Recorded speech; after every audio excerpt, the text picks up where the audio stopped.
है छात्रों, आज हम आपकी पाठ्यपुस्तक में संकलित प्रथम अध्याय सुभाषितानी के अंतर्गत दिए गए अभ्यास को हल करेंगे। इससे पहली वाली 2 वीडियो के अंतर्गत हमने इसमें दिए गए श्लोकों का अध्ययन किया था। तो आइए अभ्यास हल करते हैं। देखिए प्रश्न नंबर 1 में क्या कहा गया है। सर्वान् श्लोकान् ससर्वं गायत, अर्थात इसमें आपको बोला गया है कि जितने भी इसके अंतर्गत आपको श्लोक दिए गए हैं इस अध्याय के अंतर्गत, उनको आपको सस्वर यानी सुर सहित आपको गाना है। तो इसका अभ्यास आप स्वयं करेंगे। उसके बाद देखिए प्रश्न नंबर 2, यथा योग्यम श्लोकांशान मेलयत। यहाँ पर आपको क भाग और ख भाग में श्लोकों के अंश दिए गए हैं। कुछ अंश क भाग में है और कुछ ख भाग में, और इनका आपको अब मिलान करना है। इस तरह के प्रश्नों का हल आप 6ठी कक्षा में भी कर चुके हैं, तो इसको आप स्वयं करके देखेंगे। इसके बाद देखिए प्रश्न नंबर 3,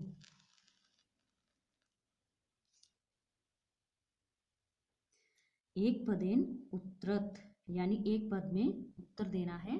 कुछ प्रश्न यहाँ पर दिए गए हैं, उनका आपको एक पद के माध्यम से उत्तर बताना है। पहला प्रश्न है, पृथ्वीयाम कति रत्नानि, पृथ्वी पर कितने रत्न हैं। तो जो आपका प्रश्नवाचक शब्द है इसकी जगह पे आपका उत्तर आ जाएगा। तो प्रथम श्लोक के अंतर्गत ही बताया गया था, पृथ्वी पर कितने रत्न हैं बताइए। 3। तो कैसे लिखोगे, त्रीणी। इसके बाद देखिए प्रश्न नंबर 2, मूढ़ैः कुत्र रत्न संख्या विधीयते, जो मूर्ख हैं वो कहाँ पर जो है रत्न संख्या देते हैं या मानते हैं।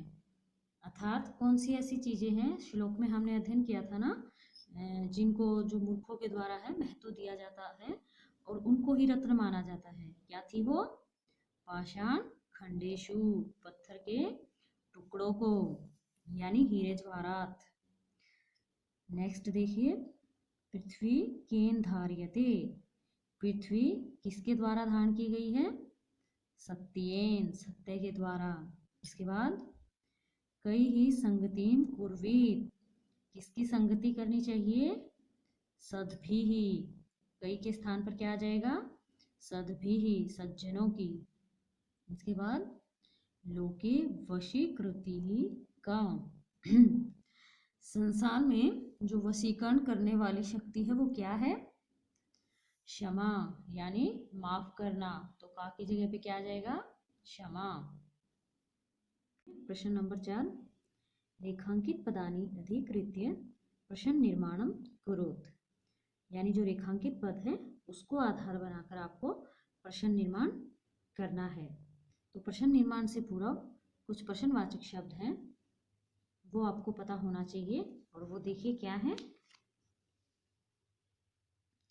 सबसे पहले है किम शब्द रूप। जो किम शब्द रूप है वो आपको याद होना चाहिए, और जो ये इसके रूप जो हैं पुल्लिंग में भी चलते हैं, स्त्रीलिंग में भी और नपुंसकलिंग में भी, अर्थात तीनों लिंगों में। इसके बाद जो अन्य शब्द हैं वो देखिए, कति, कितने, कुत्र, कहाँ, कदा, कब, कथम, कैसे, किम, क्या, किमर्थम, क्यों, किस लिए, कीदृशम, कैसा, किस प्रकार के। जो आपका कीदृशम पद है वो नपुंसकलिंग पद है, और जो इसका रूप होता है वो पुल्लिंग और स्त्रीलिंग में भी होता है। पुल्लिंग में आपका होता है कीदृशः और स्त्रीलिंग में होता है कीदृशी। ये जितने भी शब्द आपको दिए गए हैं इनका जो प्रयोग आपको वहाँ पर करना है वो आपका आधारित होगा, जो आपको वाक्य दिया गया है उसमें प्रश्न जब निर्माण आप करोगे तो वो किस आधार पर करना है, उसमें क्या पूछा गया है। और जो किम शब्द रूप है उसमें आपको देखना है जो रेखांकित पद है उसमें कौन सा लिंग है, कौन सी विभक्ति है और कौन सा वचन है।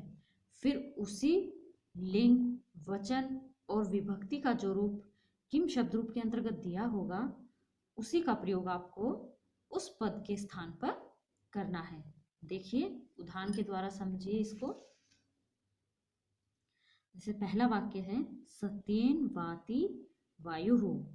इसमें रेखांकित पद कौन सा है? सत्येन। तो ये सबसे पहले देखिए सत्येन में लिंग कौन सा है? कौन सा है? नपुंसक लिंग। और विभक्ति कौन सी है? तृतीया विभक्ति। और वचन एक वचन। तो आप जब देखोगे किम शब्द रूप को तो आपको वहां पर नपुंसक लिंग जो शब्द रूप होगा उसका वहां पर तृतीया विभक्ति और एक वचन में जो आपको शब्द मिलेगा वो होगा केन।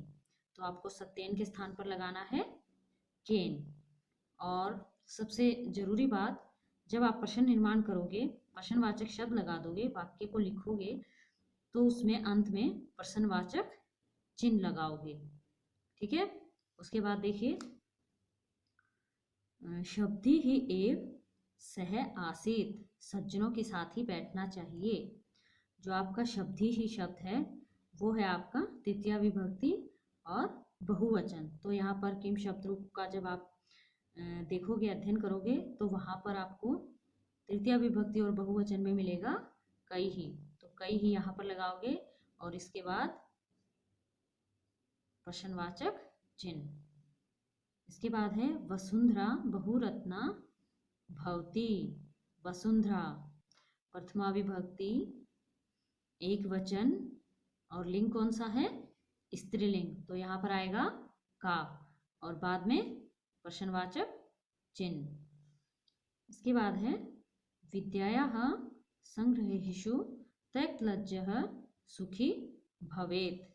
विद्यायाः कौन सी विभक्ति है? बताइए। षष्ठी विभक्ति एक वचन। तो यहाँ पर आएगा कस्या और लिंग कौन सा है? ये नहीं बताया ना, स्त्रीलिंग। तो यहाँ पर कस्या लगाओगे, वाक्य को लिखोगे और अंत में क्या आएगा? प्रश्नवाचक चिन्ह। इसके बाद है शब्दी ही मैत्रीम कुर्वीत। तो जो आपका मैत्रीम शब्द है जिसको रेखांकित किया गया है इसमें कौन सी विभक्ति है? बताइए। नहीं पता? ये आपके लिए गृह कार्य होगा। आपको मैसेज करना है और मेरे को सेंड करना है। आंसर मैंने इसका लिखा हुआ है लेकिन आपको इसमें ये बताना है कि विभक्ति कौन सी है और वचन कौन सा है। तो आपका प्रश्न निर्माण जो है यहाँ पर कंप्लीट होता है। उसके बाद देखिए प्रश्न नंबर 5। प्रश्नानाम उत्तराणि लिखत, यानी कुछ प्रश्न आपको दिए गए हैं उनका उत्तर आपको बताना है। जो पहला प्रश्न है वो देखिए कुत्र विस्मय है न कर्तव्य। कहाँ पर विस्मय या आश्चर्य नहीं करना चाहिए? आपको श्लोक के अंतर्गत बताया गया था ना कि कौन से ऐसे जो रत्न हैं जिनमें हमें विस्मय आश्चर्य नहीं करना चाहिए। देखिए वो कौन से श्लोक के अंतर्गत था?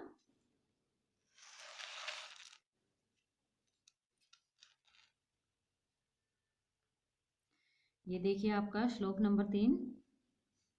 तो ये जो पृथ्वी के बहुत सारे रत्न जो बताए गए थे और उनमें बताया गया था आपको आश्चर्य नहीं करना है, तो वो कौन से हैं?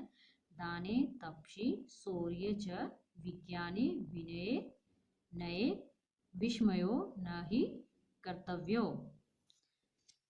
तो ये जो सारे आपके रत्न बताए गए हैं ये हो जाएंगे आपके आंसर के अंतर्गत।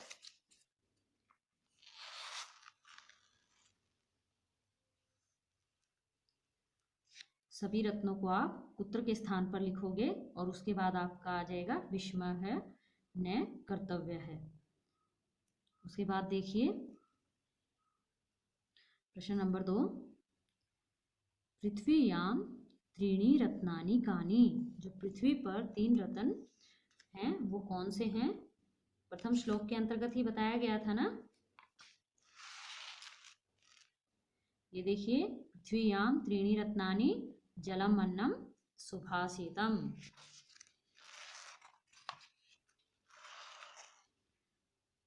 तो यहाँ पर किस तरह से लिखोगे? पृथ्वीयाम त्रीणि रत्नानि जलम अन्नम सुभाषितम च। इसके बाद है त्यक्त लज्जः कुत्र सुखी भवेत्, यानी लज्जा का त्याग करने वाला, संकोच को छोड़ने वाला कहाँ पर सुखी होता है?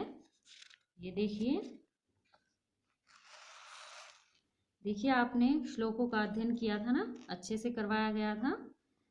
तो अगर आप इस तरह से श्लोकों से अपने जो आंसर को खोजने का प्रयत्न करोगे तो इससे जो आपके एग्जाम में गद्यांश और पद्यांश आते हैं और उनके आधार पर जो आपको प्रश्न दिए गए होते हैं उनमें से ही आपको उत्तर ढूंढना होता है ना, तो उसके लिए भी आपका अभ्यास हो जाएगा।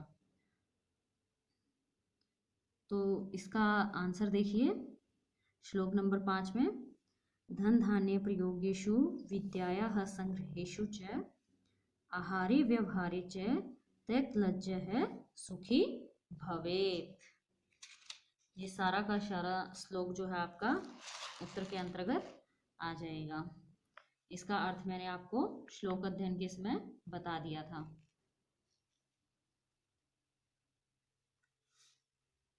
इसके बाद देखिए, मंजू सात है पदानी चित्वा लिंग अनुसारम लिखत, यानी एक बॉक्स आपको दिया गया है और इसके अंतर्गत कुछ पद हैं जिनमें से आपको लिंग के अनुसार चुनकर लिखना है कि कौन से पद पुल्लिंगम यानी पुरुष जाति का बोध करा रहे हैं, ऐसे पद हैं, कौन से पद स्त्रीलिंगम यानी स्त्री जाति का बोध करा रहे हैं, ऐसे पद हैं, नपुंसकलिंगम अर्थात ना तो वो पुरुष जाति का बोध करा रहे हैं और ना स्त्री जाति का बोध करा रहे हैं, ऐसे पद कौन से हैं? तो देखिए सबसे पहले है रत्नानी। तो रत्नानी जो पद है ना तो पुल्लिंग के अंतर्गत आ रहा है ना स्त्रीलिंगम के अंतर्गत, यानी ना तो ये पुरुष जाति का बोध करा रहा है और ना ही स्त्री जाति का। तो किसके अंतर्गत आएगा? ये नपुंसकलिंगम के अंतर्गत। इसके बाद है वसुंधरा, यह आपको करा रहा है स्त्री जाति का बोध, तो ये किसके अंतर्गत आएगा? स्त्रीलिंगम के अंतर्गत। ऐसे ही सत्येन नपुंसकलिंग के अंतर्गत, सुखी पुल्लिंगम के अंतर्गत, अन्नम नपुंसकलिंगम के अंतर्गत, वन ही पुल्लिंगम के अंतर्गत, रवि ही पुल्लिंगम के अंतर्गत, पृथ्वी स्त्रीलिंगम के अंतर्गत, संगतिम स्त्रीलिंगम के अंतर्गत। देखिए इसके बाद प्रश्न नंबर 7, अधोलिखित पदेषु धातव्यः के सन्ति, यानी जो ये पद नीचे लिखे गए हैं इनमें धातु कौन सी है? यानी कुछ पद आपको दिए गए हैं और पूछा गया है मूल धातु कौन सी है। जो मूल धातु होती है उसके रूप आपके पुरुष और वचन के अनुसार चलते हैं, तो ये जो रूप चलते हैं वो आपको दिया गया है और ये पूछा गया है जो ये रूप दिया गया है ये कौन सी धातु से संबंधित है। तो सबसे पहला जो पद है वो है कर्तव्य है, तो इसमें मूल धातु कौन सी होगी? क्री। इसके बाद है पश्य, इसकी मूल धातु कौन सी होगी? दृश्य। इसके बाद है भवेत, इसमें जो मूल धातु होगी वो आपकी होगी भू धातु। उसके बाद है स्थितः, इसमें आपकी होगी स्था धातु। तो इसी के साथ आपका ये अध्याय कंप्लीट होता है और जो आज के लिए आपका गृह कार्य है वो यही है जो हमने अभ्यास किया है।